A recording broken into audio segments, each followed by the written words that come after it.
Today guys, we will be talking about coronavirus 19 or COVID-19.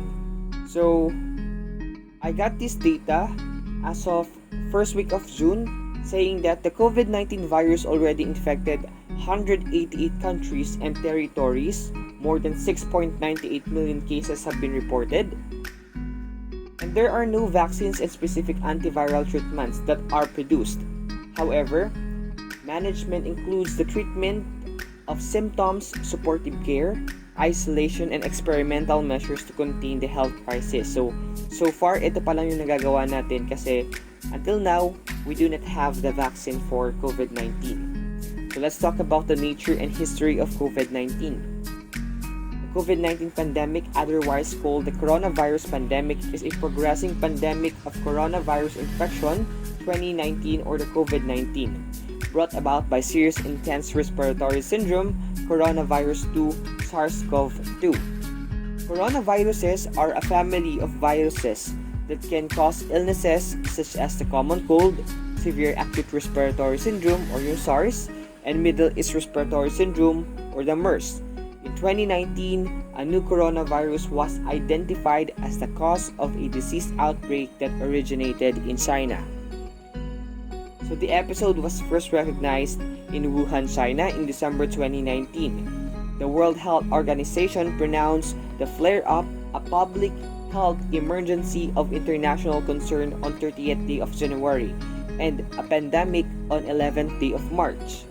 So as of 9th day of June 2020, more than 7.08 million instances of COVID-19 have been accounted for in excess of 188 nations and domains, bringing about in excess of 405,000 deaths and more than 3.18 million individuals have recovered. Good thing is, mas mataas yung ating percentage ng recovery kumpara dun sa deaths natin.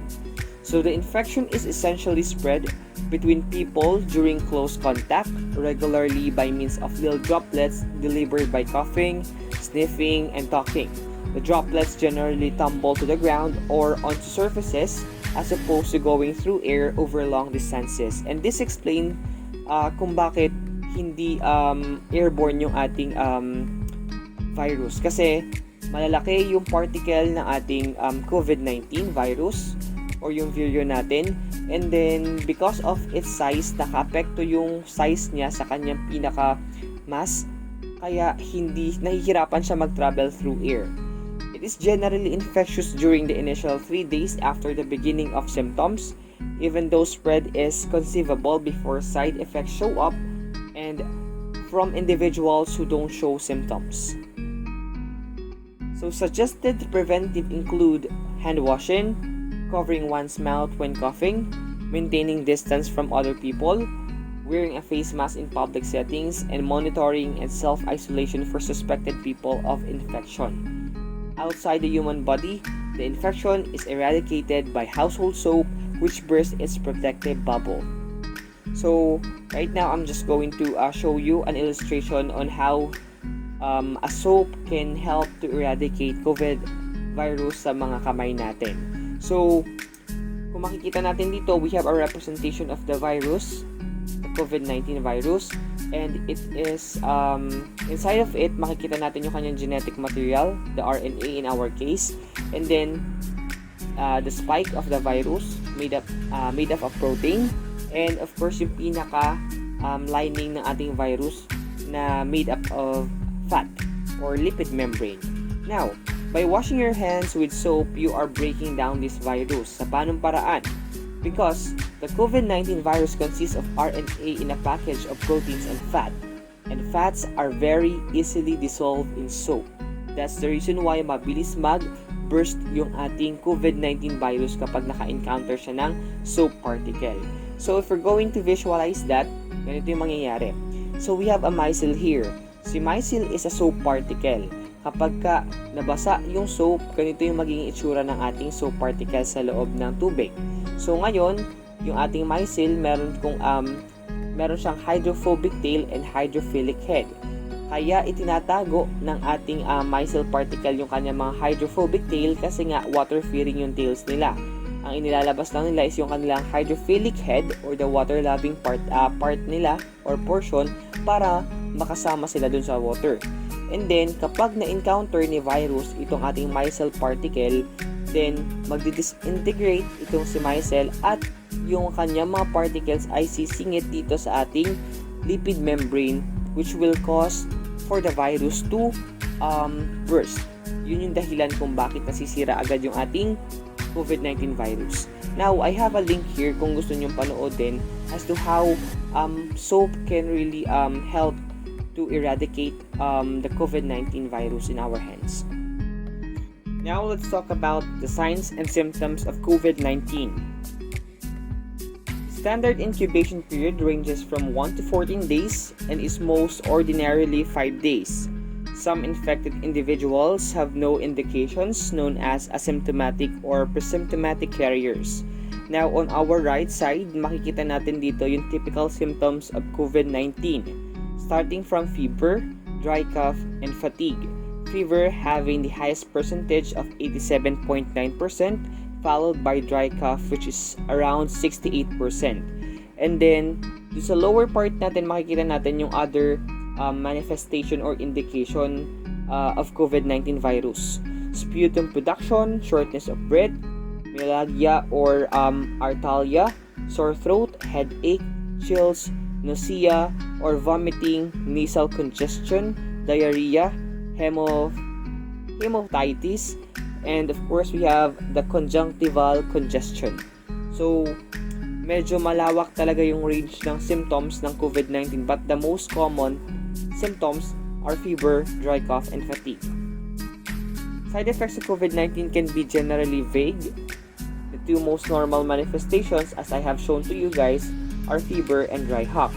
Less basic side effects incorporate weakness, respiratory sputum creation, loss of the sense of smell, loss of taste, brevity of breath, muscle and joint torment, sore throat, cerebral pain, chills, spewing, hacking, out blood, loose bowels, and rush. So now, let's talk about the COVID-19 timeline, infection to recovery or death. So the course of the disease can run from around 16 days after a short incubation period and mild case to 10 weeks, given a long incubation period and worst case outcome. The following scenarios are estimates based on research to date and input from multiple epidemiologists and medical professionals.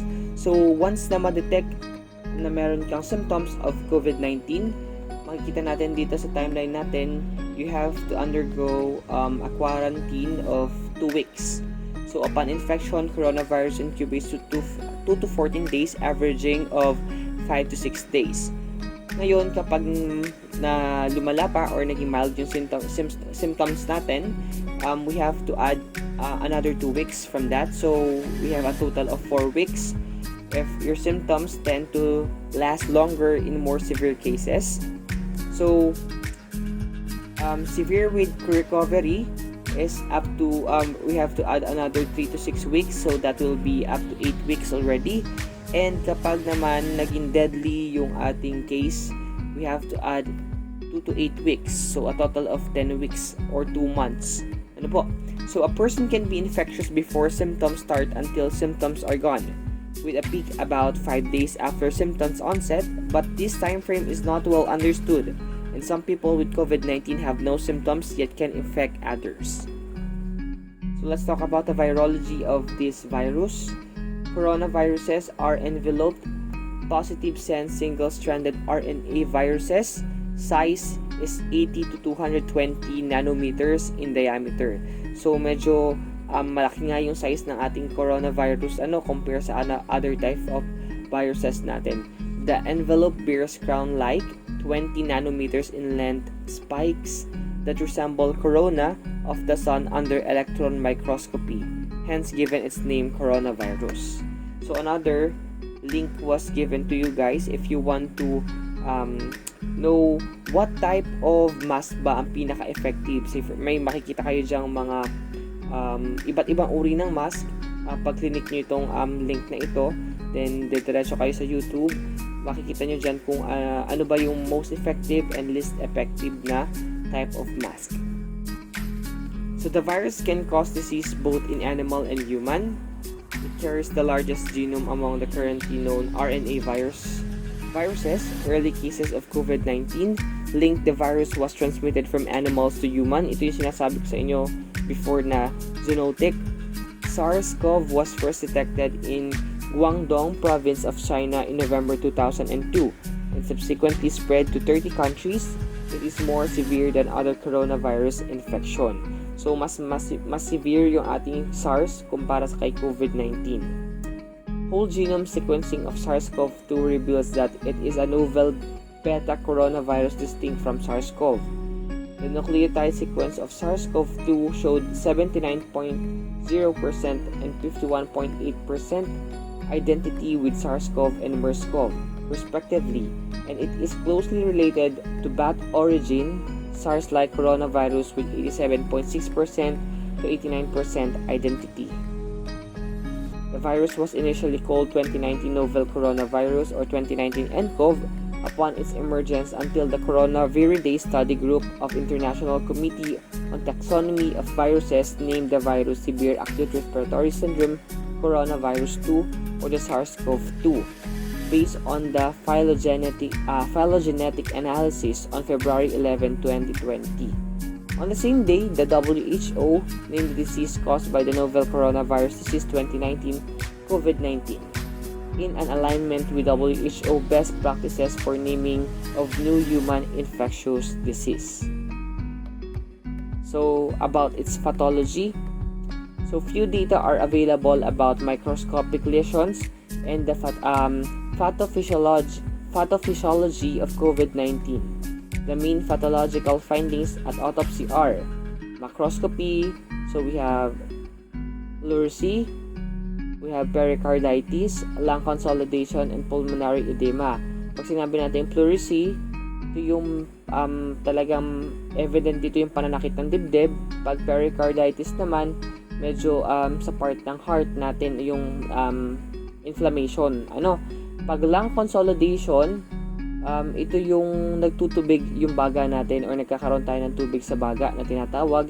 And pulmonary edema, iba si pulmonary edema kay lung consolidation in a sense na si pulmonary edema has something to do with the kung paano mag-pump yung heart natin. So hindi masyado nagpa-function yung heart natin, hindi napapump ng maayos yung blood, kaya anong nangyayari, nagkakaroon tayo ng tubig sa baga. Yung tubig sa baga natin, that is not necessarily tubig, but that is blood. So, 4 types of severity of viral pneumonia can be observed. We have minor, mild, severe, and healing pneumonia.